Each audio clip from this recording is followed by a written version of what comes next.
nanone twongeye kubasuhuza inshuti bakunzi bacu tukaba tugeze mu mwanya wo kuvuza umwirongi noneho bitari mu nka ubu tukaba tugiye kuvuza umwirongi mu ndirimbo zitandukanye nanone rero turi kumwe na wa mutumirwa wacu akaba ari Bigirimana Isaac mwamwumvise ko afite ubuhanga buhanitse mu bintu bijyanye no kuvuza umwirongi tuvugirije umwirongi w'inka atuvugiriza umwirongi w'indirimbo zitandukanye ariko noneho ubu ngubu tugiye kureba uburyo avuza umwirongi mu ndirimbo z'abihaye Imana cyangwa se z'amadini indirimbo z'amadini hanga turabona ko afite igitabo gisa nkaho ari cy'abadiventiste munsi wa karindwi ndetse tukaza kuza gukurikirana none ubwo ari buze kuza kuvuza umwirongi mu ndirimbo zitandukanye z'abahanzi ubu rero ndumva yafata umwirongi wiwe ahasigaye agatangira akawuvuza ese ugiye kuvuza ku ndirimbo yakangaye muri icyo gitabo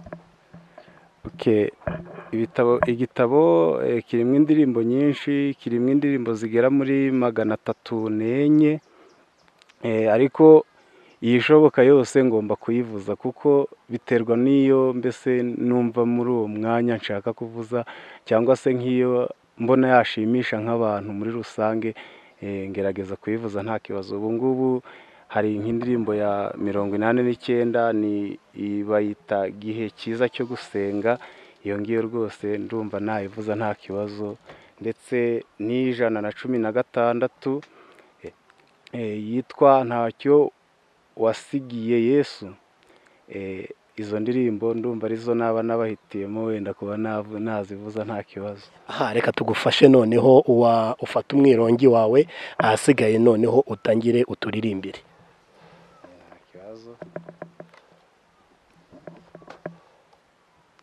gusa waba ashoboye no kuririmba nawe yaririmba ni ibisanzwe oya nta kibazo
urakoze ngira ngo byari ibintu byiza ngire natwawe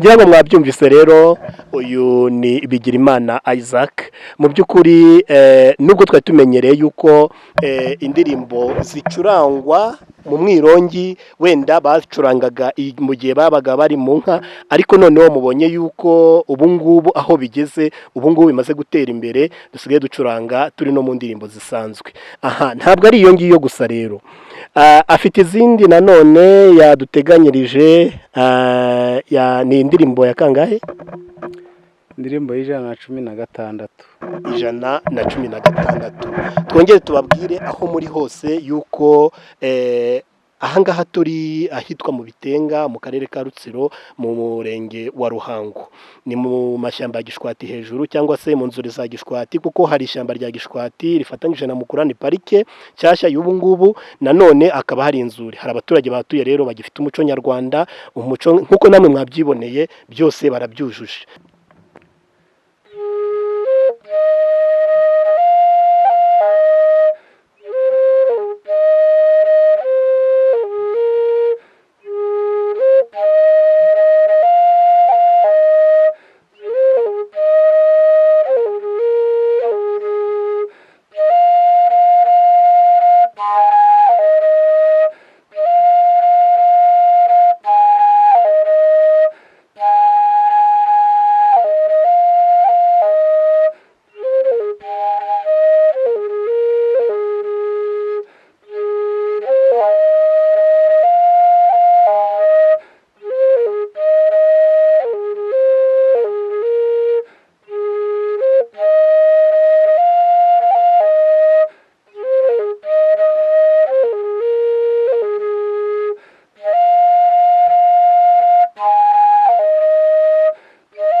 ngira ngo iyi ndirimbo ni nta mwanya wasigiye ngo Yesu yinjiremo. Ni indirimbo y'Abadivantisite, suza Abadivantisite aho muri ku isi yose, ndabizi ko muzadukurikirana cyangwa se muradukurikirana, nsuhuze n'abandi bose, hari abari muri Amerika, hari abari muri Australia, hari abari i Burayi, hari abari mu Rwanda, hari abari muri Afurika, mu bihugu bitandukanye, abo bose baradukurikira.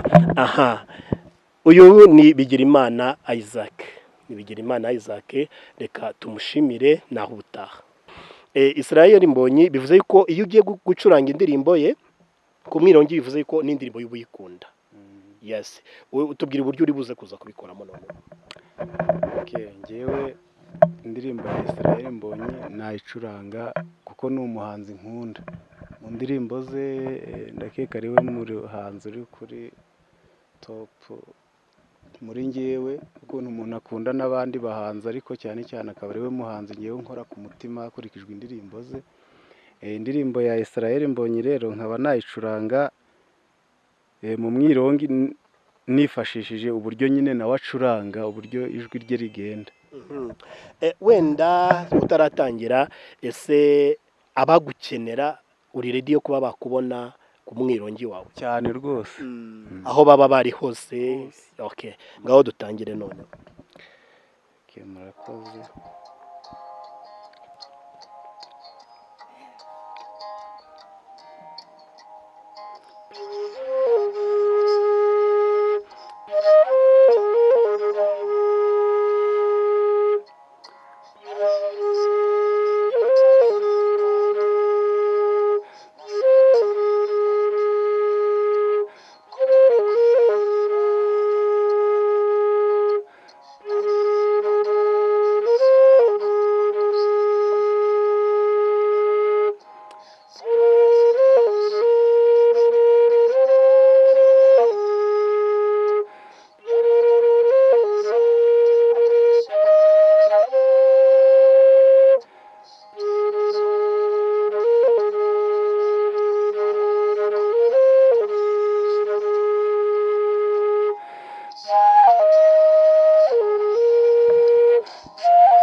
aha ngira ngo mwabyiyumviye rero, ni live ntabwo turi muri playback, ntabwo ari indirimbo turi gukura ku yindi radiyo, uretse Israel Mbonyi wari ufite indirimbo ye arimo gucuranga, ariko umwirongi ni live.